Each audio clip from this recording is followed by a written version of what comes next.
Hello, and welcome back to the Curious Kid podcast.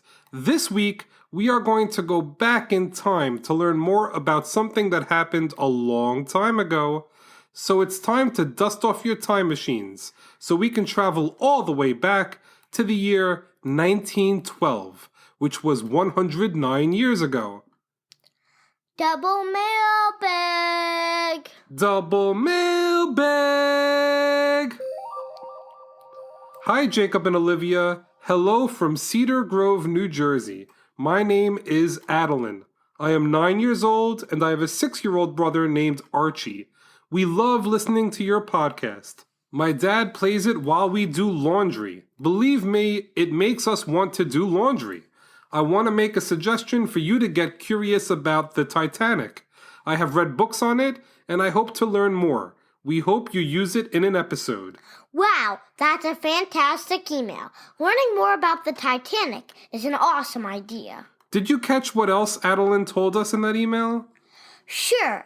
She has a little brother named Archie. Yes, she did say that. What I meant, though, was that she also told us that she does the laundry with her brother. Don't get any ideas, Daddy. All right. Our next email comes from Addison in Tennessee. First, she reached out to ask us a question about episode 89, curious about Antarctica. She said, "Hi, my name is Addison. Me and my friend Zoe have a question for you on your episode on Antarctica. You said that no one is a resident there, yet there would need to be a market to buy food. I am wondering, how do they get food when people only go there to study? Please respond." So of course we responded. We respond to every single email we get. That's right. Addison wanted to know how food gets to Antarctica for the people that are there to study the icy continent. We responded by letting her know that researchers in Antarctica actually eat a diet similar to what we do in our homes. Fresh foods like fruits and vegetables are often hard to get in Antarctica. Much of what they eat arrives at their base by boats in shipments that sometimes happen only once a year. With good planning and preparation, they are able to plan and prepare their meals carefully and be well fed throughout the year. Addison was very excited to get a reply from us. Here is what she wrote back. Thank you so much for the info. Oh my God, oh my God, oh my God. I cannot believe that you guys got my email. Oh my God, it's such a big deal. Oh my God, I am speechless. I love your podcast, and it gets me excited about learning. I woke my Nana last night to tell her a fact I learned. It was so nice getting that feedback from Addison. Later that day, she sent us another email that said hi again. I just got done watching the Titanic, and I love that movie. I wish I knew more. Can you do an episode on the Titanic and help me understand? That would be great. This week we are getting curious about the Titanic for Adelyn, Archie, and Addison. I wonder if all people that have names that begin with the letter A are curious about the Titanic. Maybe. That's an interesting thought. I'm really curious about the Titanic myself. I remember actually doing a school project many years ago when I told the story of the Titanic to my class. The Titanic was a ship that was built over 100 years ago. And at the time it was built, it was the largest ship in the world. According to a recent list of the top 10 historic ships of all time, according to Marine Insight, the Titanic is the most famous ship in history. Let's learn more about the Titanic and why it's such a famous and fascinating story. What's the question of the week? The question of the week is, how does the Titanic compare to the size of the biggest cruise ship today? The biggest cruise ship today is called Symphony of the Seas. Do you think it is bigger or smaller than the Titanic was? Also, how much bigger or smaller do you think it is? The design for the Titanic was approved in 1908. It was designed by a British shipping company called White Star Line. At the time, a big competitor for White Star Line was called Cunard. Cunard was making the fastest passenger ships around, so speed was their focus. Well, The folks at White Star Line figured that they couldn't compete with Cunard on speed, so they focused on size and luxury. The word Titanic means having great magnitude, force, or power. What a strong word for a strong ship. The building of the Titanic began on March 31st of 1909 and ended exactly 3 years later on March 31st of 1912. It took 3 full years to build the Titanic. It was such a beautiful ship. People were really excited to be a part of the first trip it would take. The first trip, called the Maiden Voyage, was set to begin on April 10th, less than 2 weeks after the building of the ship was completed, leaving from Southampton, England. It was supposed to take 137 hours to reach its final destination of New York. It never made it to New York. Before we learn why it never completed its trip, let's learn more about the beautiful ship. It was 883 feet long and 104 feet tall. That's almost as long as 3 football fields. It also had 10 levels. It was a massive ship. At the time, it was the largest ship in the world. It looked so strong and mighty, many people referred to the Titanic as unsinkable. It was considered to be very safe. It had a few safety features. For starters, the ship was made from 2 layers of steel. There were also 16 watertight compartments that could be sealed off to keep the ship from sinking if water got into the ship. They also had a captain with lots of experience. His name was Captain Edward J. Smith. Captain Smith had 43 years of experience at sea. The Titanic looked magnificent. It had a telephone system as well as electric lights in each room, both which were big luxuries at the time. It also had 4 elevators, 2 barbershops, a gym, 2 libraries, a heated swimming pool, and a squash court. As you can imagine, a ticket for the first voyage of the Titanic was very expensive. The most expensive tickets were sold for $4,700, which would be about $57,000 today. Lots of famous and wealthy people were on board the Titanic when it set sail. The owner of the ship, J.P. Morgan, was supposed to be on the Titanic, but decided to cancel at the last minute. 3,500 people were able to fit on the Titanic, but less than that were there for the maiden voyage. About 2,200 people were on board when the Titanic left Southampton. About 1/3 of those on board were part of the crew. Lots of people means lots of food. The Titanic carried 75,000 pounds of meat, 1,000 loaves of bread, 40,000 eggs, 10,000 pounds of sugar, and a lot more to feed the people on board. Things were going well until the Titanic struck an iceberg on the night of April 14th. Earlier that day, the crew of the Titanic received 6 warnings about icebergs. Unfortunately, they were ignored by the operator, who was too busy transmitting messages for the passengers to worry about icebergs.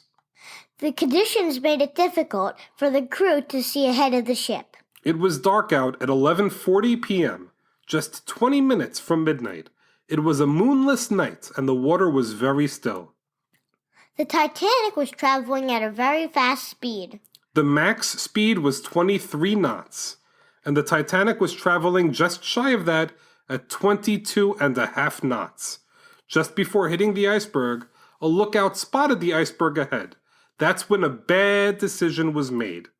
The captain made an order to reverse the engines to slow the Titanic down and to turn the Titanic out of the way of the iceberg.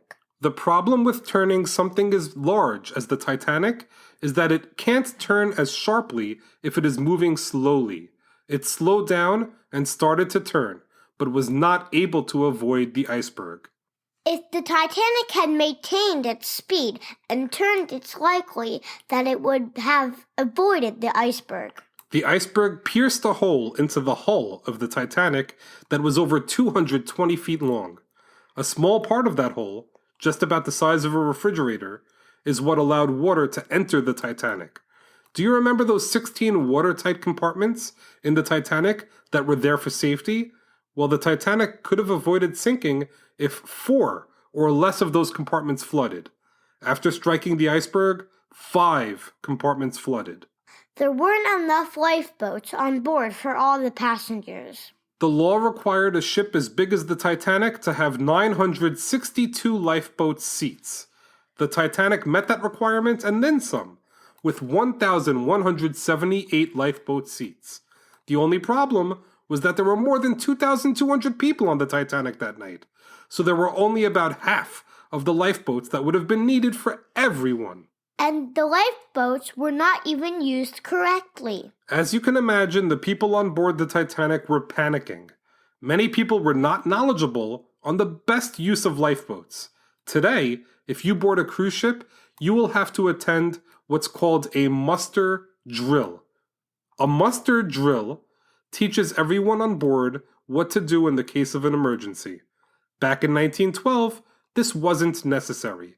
In a panic, many of the lifeboats left the Titanic about half full. Of the 1,178 lifeboat seats that could have been occupied, 472 of them were not used. About 1,500 people didn't survive the sinking of the Titanic that night. The temperature of the ocean water that night was 28 degrees Fahrenheit, or -2 degrees Celsius, which was very cold. Even for mid-April, it's impossible to survive in water that cold for long. The crew of the Titanic sent signals for help. The RMS Carpathia was the first ship to respond to the distress call, but it was 58 miles away, and it didn't arrive on the scene until about 4 a.m. The Carpathia welcomed survivors of the Titanic on board. At 9:30 a.m. on April 18th, the Carpathia arrived in New York. What happened on the Titanic was a terrible tragedy. And what makes it worse is that it seems to have been avoidable. Perhaps if the operator didn't ignore the iceberg warnings, if they had decided to maintain speed instead of slowing the ship down when trying to avoid the iceberg, if they had been traveling slower in general, if there were enough lifeboats for everyone, and if those lifeboats were used correctly, the outcome could have been very different. After the Titanic, changes were made to make sure that ships were safer in the future. And that's why there hasn't been another tragedy like the Titanic in the 109 years since. At the International Convention for the Safety of Life at Sea in 1914, a recommendation was made that ships would have enough lifeboats for everyone on board, and that the passengers would be instructed on how to use them. I'm just 7 years old, and I could have told you that. Other safety measures that were put in place after the Titanic include 24-hour radio communications for contact with other nearby boats. Also, the International Ice Patrol was created to monitor icebergs in the North Atlantic Ocean that could be dangerous. There are often so many icebergs in the area where the Titanic went down that it has since been called Iceberg Alley. All right, Olivia, let's answer the question of the week. The largest cruise ship today is Royal Caribbean's Symphony of the Seas. How does it compare in size to the Titanic? The Symphony of the Seas is much larger than the Titanic. It is more than 300 feet longer than the Titanic. It is also more than twice as tall, 229 feet versus 104 feet. The Symphony of the Seas has 18 floors or decks, compared to 10 for the Titanic. The one thing that isn't much different between the two ships is the max speed. The Titanic had a max speed of 24 miles per hour, and the Symphony of the Seas had a max speed of 25 miles per hour. The most important difference is the Symphony of the Seas and other cruise ships today are safer than the Titanic. You got that right, and that's a wrap for this week's episode. Thanks so much for listening to this week's podcast, number 134 on the Titanic. Great job, Olivia, and great job to Adelyn, Archie, and Addison for the fascinating historical topic. If you enjoyed this episode, I think you would really like our monthly current events episodes. In order to have access to those episodes, check out our Patreon page. For your support, you get tons of exclusive perks like current events episodes, a shout out in an episode, you know what we are working on at the podcast before anyone else, and so much more. Check us out on Patreon, that's Patreon, or just click on the Patreon link in the show notes. Next week, we are going to get curious about soap for a listener in San Francisco, California. As always, thank you so much for listening and getting curious with us.